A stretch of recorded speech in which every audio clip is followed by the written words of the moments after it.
Bonjour et bienvenue dans Entreprendre avec équilibre, le podcast qui t'aide à créer ta vie d'entrepreneur en pensant à ton bien-être. Pris dans nos projets pro et le rythme palpitant de la vie d'entrepreneur, parfois on s'oublie. Alors comment trouver un équilibre entre le pro et le perso ? Comment soigner sa santé physique et mentale en gérant son business ? Comment entreprendre et profiter pleinement de sa vie ? Si tu te poses ces questions, ce podcast est fait pour toi. Chaque mois, découvre des épisodes pour t'aider à mener une vie harmonieuse et épanouissante. Une vie qui te permet de concilier à la fois le pro et le perso. Une vie qui te permet de trouver ton propre équilibre.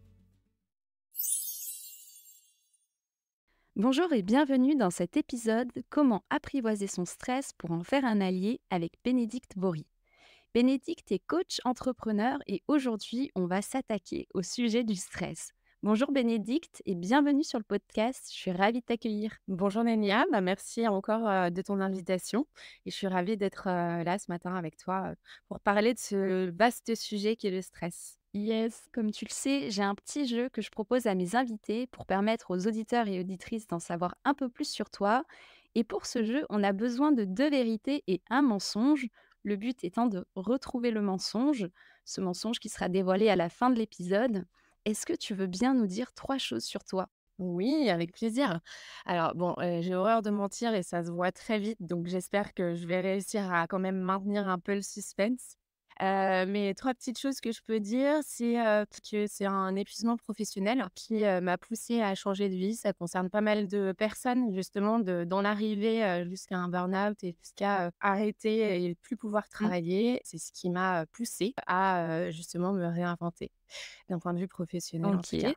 2e fait, c'est quelque chose aussi, qui est important, c'est que je crois que tout le monde a besoin d'un coach aujourd'hui. On a parfois une fausse idée du coaching, parce qu'on en entend partout parler, c'est assez galvaudé. Mais un coach, ça peut vraiment être, une ressource incroyable pour justement surmonter, ces événements qui, peuvent être, des difficultés de vie. Ouais. Et enfin, une autre chose qui me tient à cœur, c'est, que, je fais de la méditation, tous les jours.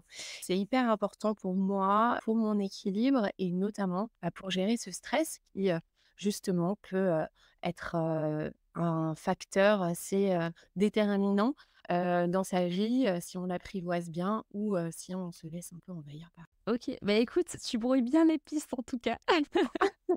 Hâte d'en savoir plus à la fin de l'épisode. Alors, je vais te laisser te présenter en quelques lignes dans un premier temps et puis on abordera le sujet, le fameux sujet du stress. Oui, alors je m'appelle Bénédicte Vory, je suis coach professionnel certifiée. Certifiée, c'est-à-dire que j'ai obtenu un diplôme reconnu par l'État pour exercer cette profession de coach et accompagner les personnes en transition. J'exerce ce métier après avoir passé, plus de 13 ans, en entreprise, avoir été salariée. J'ai travaillé, en marketing, j'ai été, dans pas mal de boîtes, assez grandes et des start-up. OK. J'ai adoré ce métier pendant 13 ans et un épuisement professionnel a fait que, du coup, j'ai décidé de changer de vie et je me suis tournée d'abord vers Ouais. l'entrepreneuriat et l'entrepreneuriat m'a amenée aussi à l'accompagnement finalement parce que je trouvais ça hyper intéressant et j'avais cette envie d'accompagner, du coup, les personnes, notamment les entrepreneurs que je Mmh. rencontrais et du coup, comment faire pour que, entre femmes, là, c'était assez féminin, on puisse se retrouver et justement parler des sujets qui sont Mmh. importants pour nous, des moments stressants justement, mais aussi des moments de célébration, pouvoir échanger sur ses difficultés, pouvoir, être un peu à cœur ouvert à un moment, sans avoir d'enjeu business, comme on peut trouver dans d'autres réseaux et c'est ça qui m'a amenée,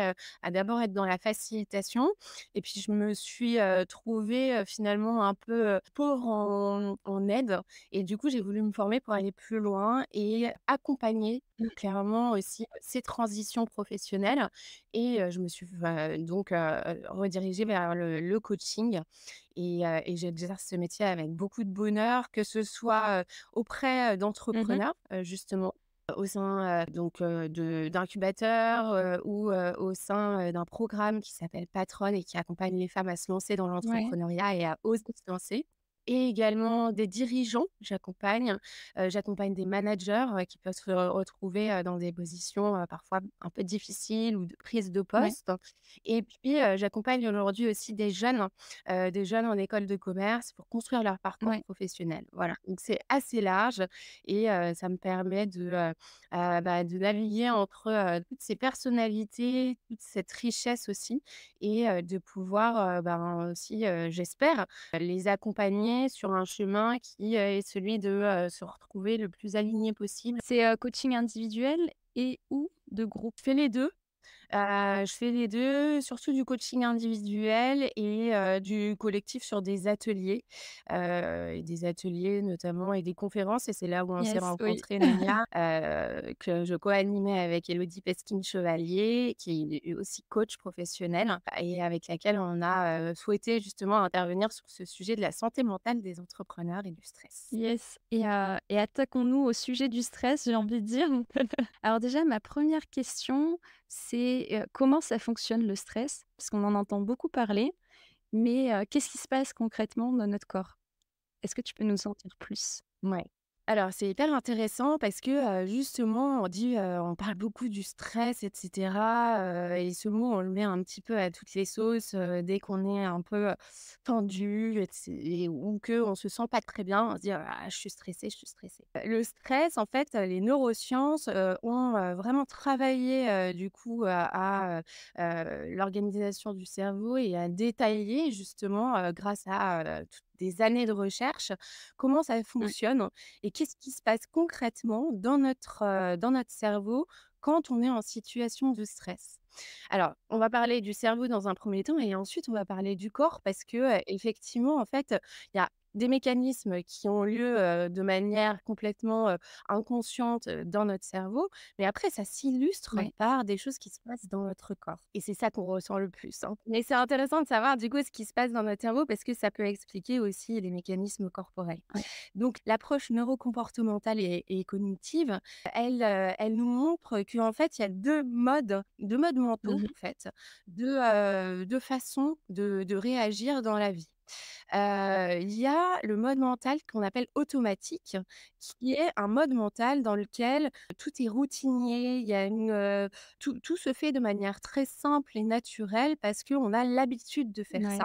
ça. Donc on est sûr de ce qu'on fait, on fait la même chose, Est-ce que, par exemple, comme quand on conduit en voiture? exactement. Voilà, il y a une sorte d'automatisme qui s'est créé parce que des chemins neuronaux existent et que maintenant on sait qu'il faut, faire le balancier entre les 2 pieds, pour, changer de vitesse, et cetera. On sait quelle pédale utiliser, à quel moment changer la vitesse et cetera. Même s'il y en a qui le font pas très, très bien, hein.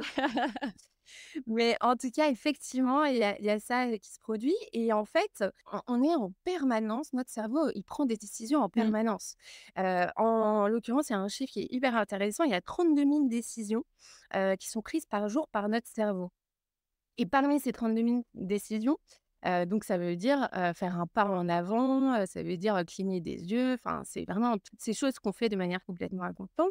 C'est impressionnant ce chiffre, à la fois, comme tu dis, c'est super intéressant parce que ça montre à quel point on est en mode automatique aussi et on fait des gestes qui nous paraissent, simples et normaux, mais qui en fait demandent aussi un certain automatisme. Exactement. Mais tous ces gestes, on les a appris. Rappelle-toi, quand Mmh. tu regardes un bébé, apprendre à marcher, il tombe plein de fois avant, de réussir à faire ses premiers pas et c'est pas grave et en fait, tout ce qu'on fait, c'est ça aussi. Mmh. On apprend à notre cerveau à utiliser un nouveau chemin, à prendre des décisions et cetera. Yes. Donc quand on a ce mode, automatique, du coup, qui régit un petit peu, notre vie au quotidien, très bien, tout se passe bien, voilà, c'est très naturel, c'est le cerveau reptilien qui parle. D'un autre côté, pour justement, pouvoir, pallier à des situations qui sont différentes de celles qu'on connaît, qui vont être, amenées à, nous faire réfléchir, à nous faire prendre une décision qui sort de notre ordinaire. Là, on va passer en mode mental adaptatif. Mmh.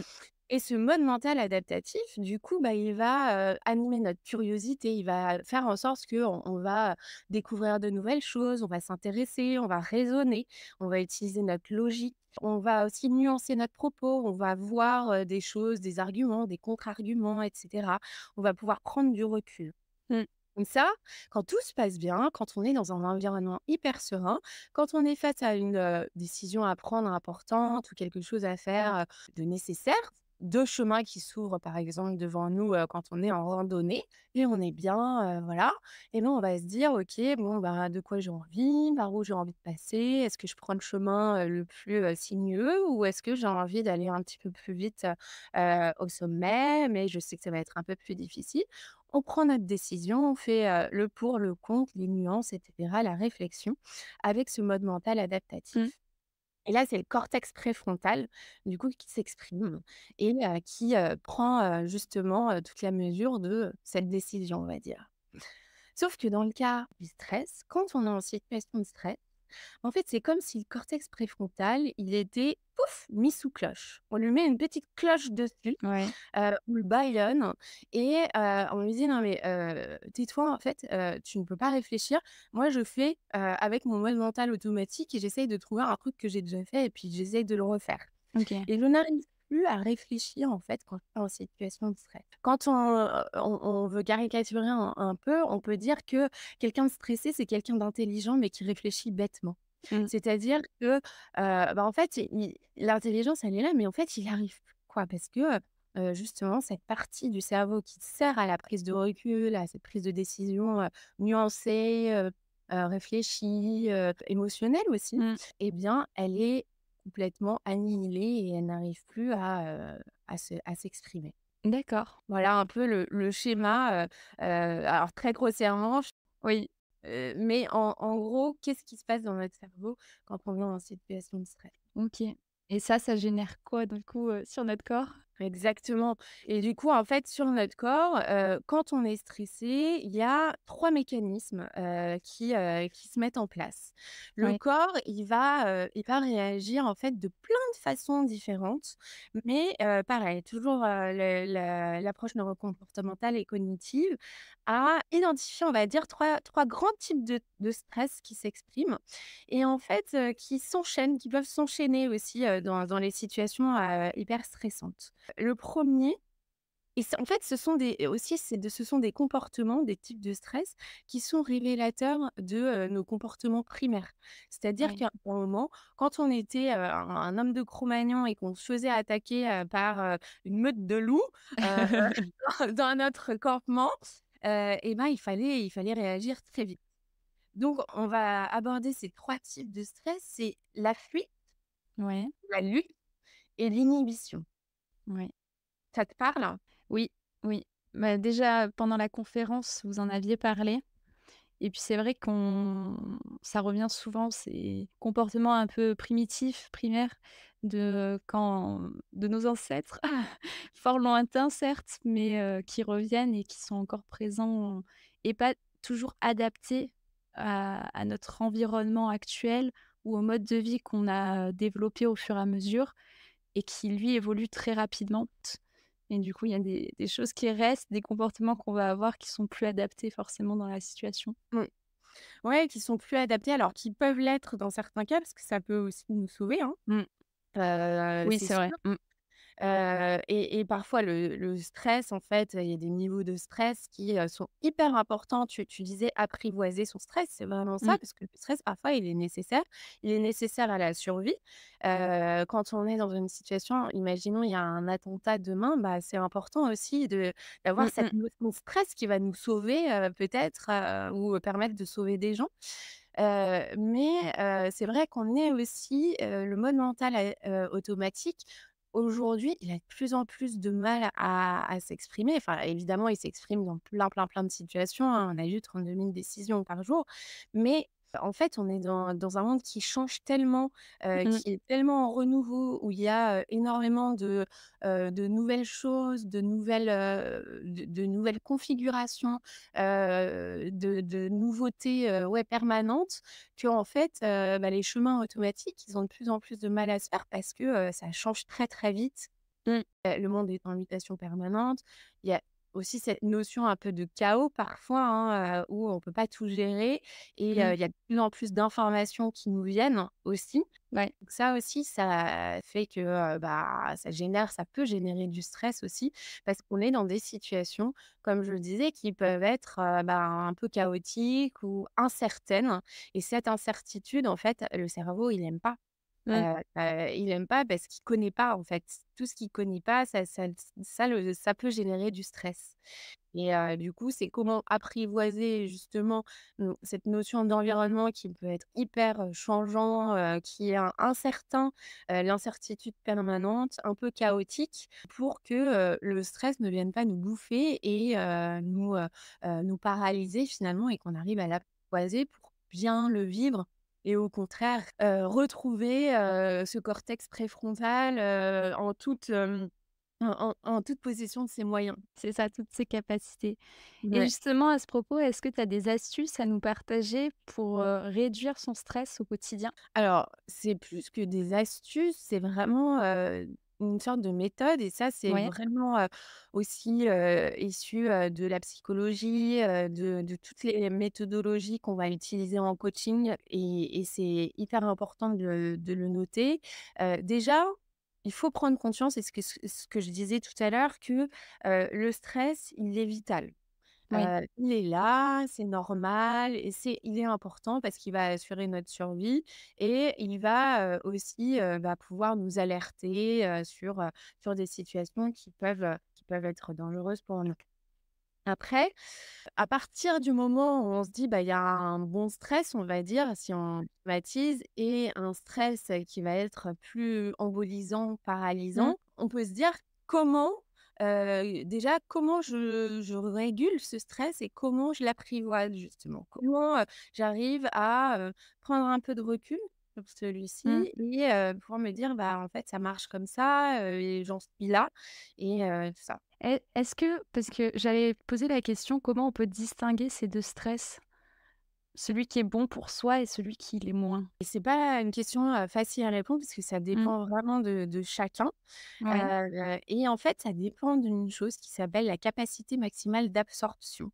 Mmh. Ça a été théorisé, mais en fait, c'est comme si, tu avais, tu sais, on parle beaucoup, du capital soleil, hein. On se dit: «Bah, voilà, on a un capital soleil, on peut se mettre au soleil, avec une protection», mais du coup, au bout d'un moment, bah, il y a plus de capital soleil et il faut arrêter de s'exposer parce que sinon on risque, un cancer et cetera. Bah, en fait, moi, j'ai envie de parler un peu de capital stress, c'est-à-dire que, tu peux, être exposé à des situations, stressantes et ça peut vraiment être aussi une montée d'adrénaline, une montée, de d'hormones qui vont te stimuler, hein et c'est ce que Ouais. recherchent beaucoup les entrepreneurs Mmh quand mh. ils vont, se lancer dans l'entrepreneuriat. C'est pas pour, prendre une voie automatique et une autoroute. C'est justement, pour, ben, être dans des situations où ils se mettent en danger, où ils prennent des risques. Ouais. Forcément, ils vont être exposés au stress. Donc ça, évidemment, tout entrepreneur, il est exposé à des situations stressantes.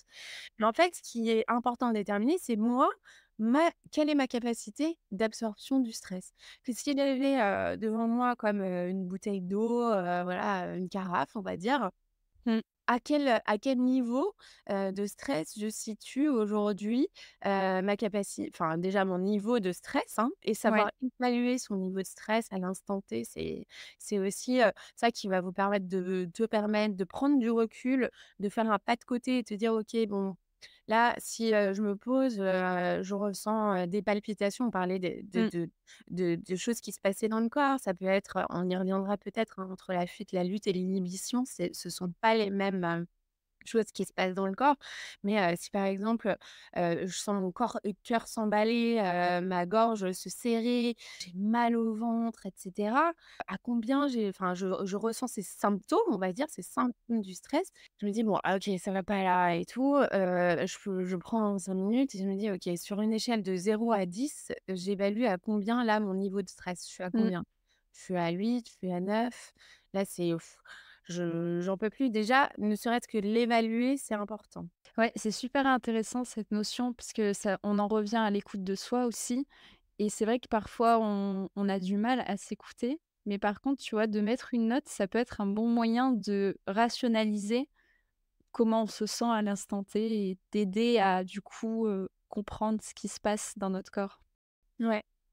En fait, en notant d'une certaine manière, tu repasses, sur quelque chose de un peu rationnel, prends aussi du recul et te regardes. On appelle, un peu ça la métacommunication, donc la position méta. Mmh. Tu vas te regarder et te dire: «OK, j'ai ça, qu'est-ce qui se passe dans mon corps? Bon, OK, là, je suis vraiment en stress». Mais savoir faire, ce pas de côté n'est pas si évident que Ouais, ça non ouais. plus, hein. Parce que, bah, parfois on est, vraiment dans une situation où on est un peu paralysé, on se sent, submergé, on va dire, hein. Il y a vraiment cette notion de vague un peu, submergente. Et alors ça peut être super intéressant, par exemple, un acteur qui va monter sur scène ou, moi je fais du théâtre, de manière hyper amateur, je sais qu'avant la représentation, mais, je suis hyper stressée. On appelle ça le strac parce que, c'est mieux de mettre ce mot-là que, stress, et j'oublie tout. J'ai Mmh. l'impression que mon cerveau et cette sensation de, vide total, de noir, le blackout qu'on peut ressentir, du coup, avant de rentrer, sur scène ou avant de faire une prise de parole importante ou avant de voilà, ouais, d'avoir un événement important, qui se présente devant nous. Ben, en fait, c'est vraiment ça. C'est le cortex préfrontal qui Ouais. est complètement, annihilé, bâillonné, et il peut plus réfléchir, et alors là, bah, il faut que ce soit automatique. Et c'est pour Mmh. ça qu'on répète énormément, une pièce de théâtre, par exemple, les acteurs, et ils répètent énormément parce que du coup, ça devient presque un mode mental automatique, et puis, bah, là, ils arrivent à gérer parce que, justement, malgré ce trac qui Ouais. où ils ont aussi pas mal d'outils pour le gérer, mais malgré ce trac, en fait, bah, le chemin est fait, et du coup, l'information arrive à circuler, arrive à passer, et puis, bah, le texte qui sort, le jeu, se fait, et puis Ouais. finalement cette montée d'adrénaline qui s'est faite et qui a peut-être, un peu généré cette sensation de blackout, au final, ça a été une bascule au moment où on rentre sur scène et où Mmh. on se lance et on se dit: «Bah, en fait, c'est bon, ça va». Ça, c'est intéressant, ce parallèle. Complètement. Et puis ça va permettre là de revenir du coup à ce que tu étais en train de nous dire, la méthode pour apprivoiser son stress. Et donc le premier pas, c'est d'en avoir, conscience. Exactement. En prendre conscience, évaluer l'intensité de son stress, ça Mmh. c'est vraiment quelque chose d'important. Donc s'écouter comme tu disais, reconnaître un peu, les symptômes de son stress, que ce soit, ben, des symptômes, du coup qui agissent dans son corps. Alors on parlait, du coup des fuite, lutte, inhibition. Oui. Là, le mal au ventre, la gorge serrée, et cetera, le cœur qui s'emballe, ça peut être des symptômes, différents aussi. Mais par exemple, quand on est dans un stress de fuite, Ouais. c'est-à-dire on se sent attaqué, et du coup, on se dit que la seule façon d'échapper à cette attaque, c'est de fuir le plus loin Prendre la possible. fuite, oui. Voilà. Bah, là, du coup, on va être très agité, on va être en tension, on va avoir effectivement cette difficulté à respirer, ce côté où le cœur s'emballe. On va avoir une sensation aussi, de muscles qui sont gorgés de sang parce que, ils se préparent à la fuite, à la mobilité, en fait. Mmh. Heu, on va transpirer, on va avoir chaud, déjà, voilà, c'est des choses comme ça qui expriment, cette sensation de stress de fuite. Ouais. Certains vont l'exprimer comme ça. D'autres, ils vont avoir ce qu'on appelle un stress de lutte, et ça, ce sont les gens, par exemple, qui, s'énervent quand ils sont stressés.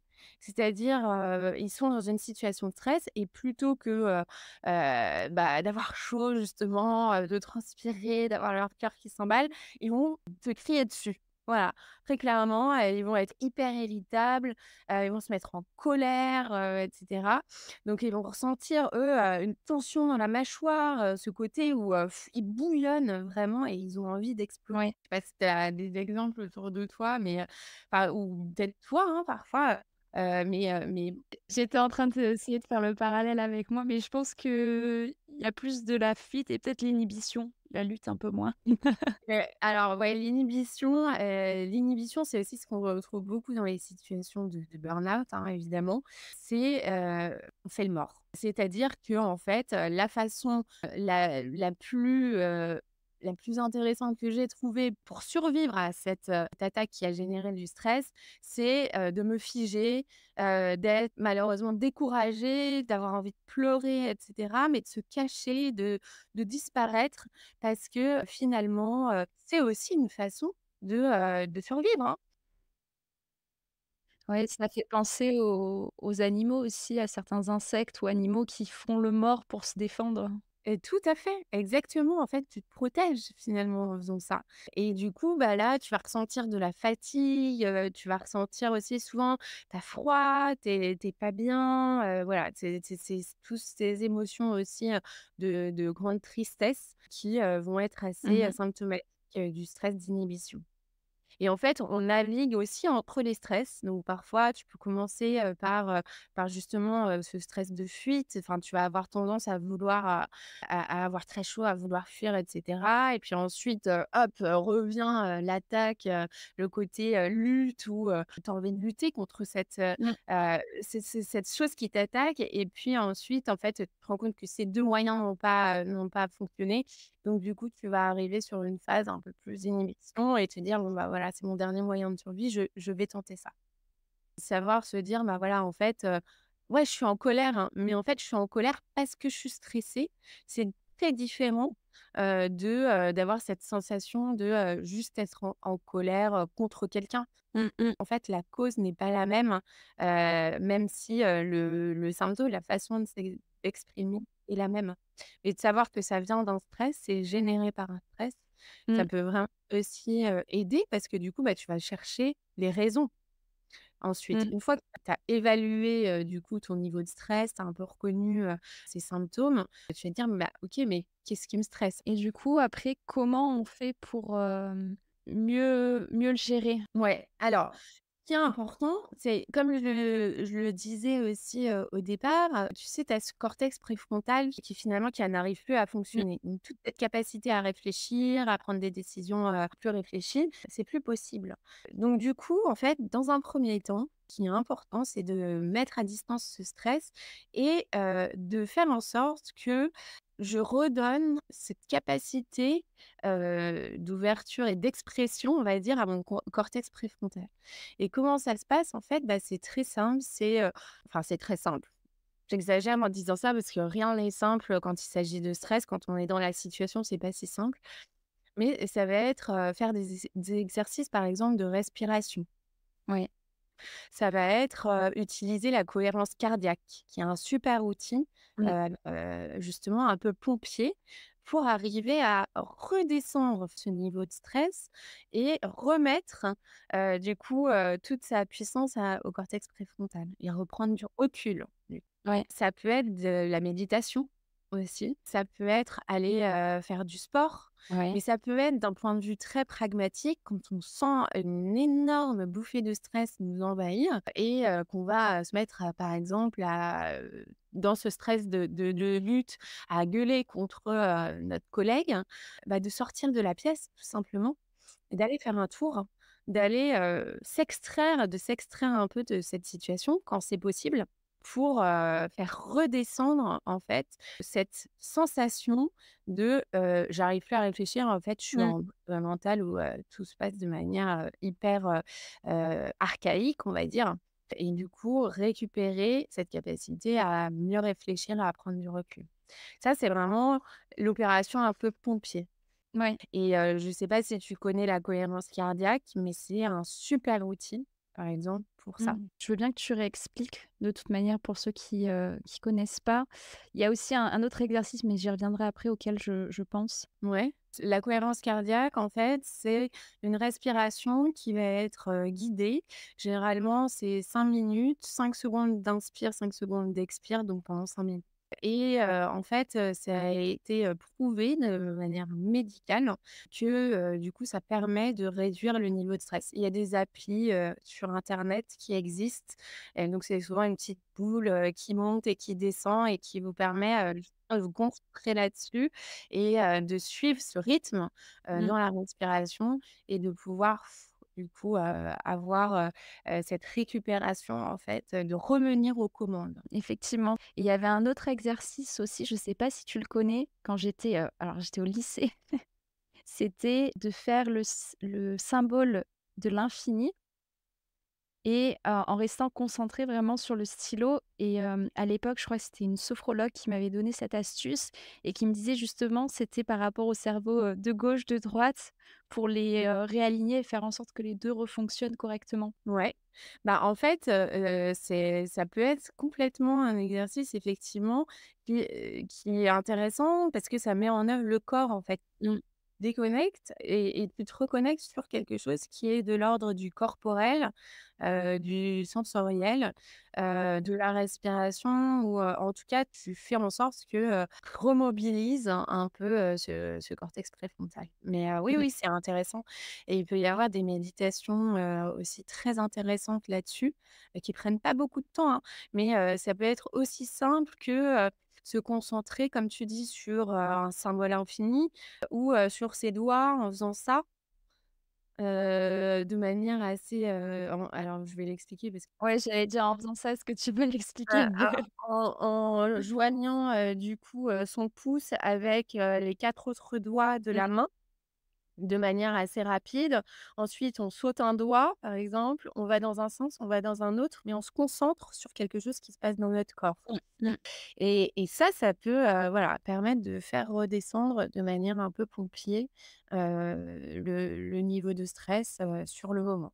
Yes. Mais quand on a fait ça, on a pris un pas de recul, hein, comme je disais, donc évaluer l'intensité, mettre un peu à distance son stress, voir aussi à quel niveau on en est par rapport à notre capacité maximale d'absorption, hein.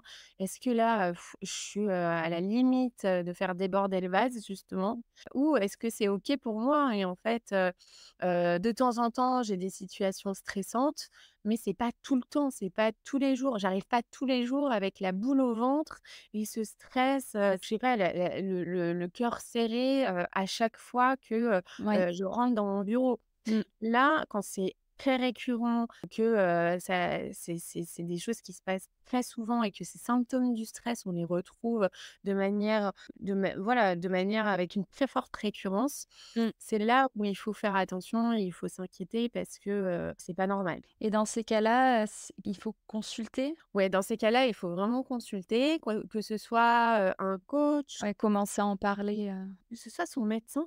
Parce qu'un médecin, aussi, ben, il est là pour vous aider dans ces situations où, justement, il y a une très forte, situation de stress qui se reproduit, Mmh. qui est à la limite presque permanente Mmh. dans son état et il peut vous aider. C'est peut-être lui, qui va faire le diagnostic Mmh. aussi Mmh. et puis c'est qui va dire, s'il y a besoin ou pas, par exemple, de s'arrêter à un moment. Mmh. Mais, c'est très important d'en parler et de pouvoir aussi verbaliser. Le Ouais. coaching, par exemple, un coach, justement, va vous permettre de travailler Mmh. cette prise de recul sur son stress, parce qu'on comme on l'a dit là, j'évoque, des outils, Mmh. des exercices, mais c'est pas toujours évident en fait quand on est dans sa bulle et très, justement très stressé, Mmh. d'arriver à tirer le fil Ouais. et à mieux le comprendre et du coup à avoir une prise Ouais. de recul qui soit efficace et qui permette de prendre des actions aussi derrière, de prendre des décisions par rapport à ça. Faut arriver à faire un pas de côté, ce qui est pas toujours évident, mais en tout cas nécessaire pour pouvoir agir dessus et mieux vivre la situation. Étant précisé que le stress fait quand même aussi partie de la vie et c'est normal d'en avoir, mais voilà, juste faut pas que ça soit un niveau qui, ait un mécanisme de fuite, de lutte ou d'inhibition de manière à réduire nos capacités et à mal le vivre, quoi. Exactement. OK. Alors, on arrive à la fin de cet épisode. Bénédicte, tu nous as donné une méthode pour apprendre à apprivoiser son stress et donc la première chose que tu nous as dit, c'est d'en prendre conscience en évaluant notamment son niveau de stress, savoir qu'on a une capacité, chacun d'absorption de stress et donc c'est important de pouvoir définir où est-ce qu'on en est dans cette capacité pour pouvoir vraiment en prendre conscience.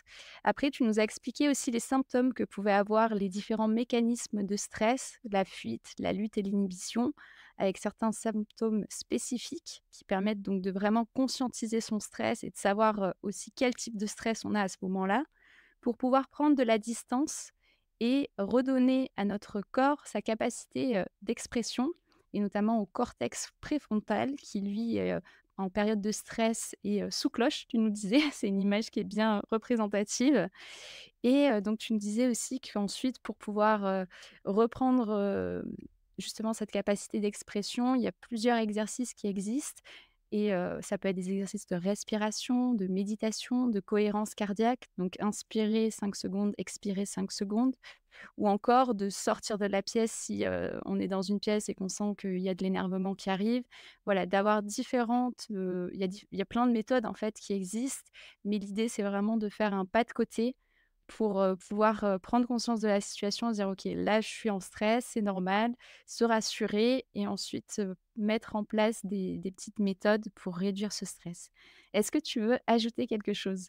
Alors, il y a une chose que j'aimerais ajouter effectivement, Agnès, c'est, concernant, les situations justement de stress. Parfois, on stresse parce que, parce on ressent de la pression de la part, de son entourage, de la part du monde extérieur, on va dire, qui ne nous appartient pas et du coup, c'est important aussi de se dire quand on apprend à justement, d'où vient le stress et à identifier, quel est l'événement ou quel est, ouais, qu'est-ce qui va générer, du stress chez nous de manière, négative, hein, évidemment. Si c'est du stress positif, c'est OK, mais si c'est vraiment un stress qui est négatif, il faut vraiment se poser la question aussi, est-ce que c'est vraiment ce stress m'appartient? Est-ce que c'est moi qui suis stressée ou est-ce que je suis stressée parce que, les autres me stressent?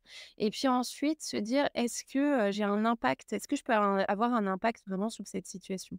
Mmh. Est-ce que, je peux, vraiment, me dire que cette situation-là, elle va, évoluer si je fais quelque chose? Qu'est-ce que je peux faire moi? Super intéressant, effectivement, de voir à ton niveau quel est l'impact que toi tu peux avoir et comment tu peux reprendre les rênes de ton côté. Parce qu'effectivement, il y a des situations où il y a des choses qui nous échappent, mais notre réaction à cette situation, c'est là où on garde le pouvoir dessus.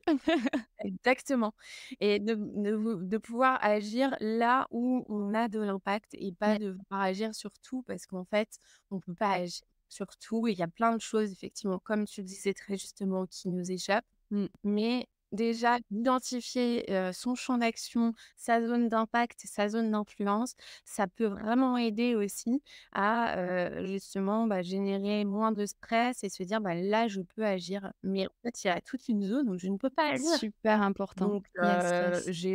effectivement, ça générera, potentiellement toujours du stress. Mais du coup, si je peux pas Mmh, agir, mmh. bah, en l'occurrence, d'un point de vue très objectif, j'ai pas à stresser sur quelque chose que je Mmh peux pas mh. faire. Ouais, très, super important. Merci, pour, toutes les astuces que tu as partagées.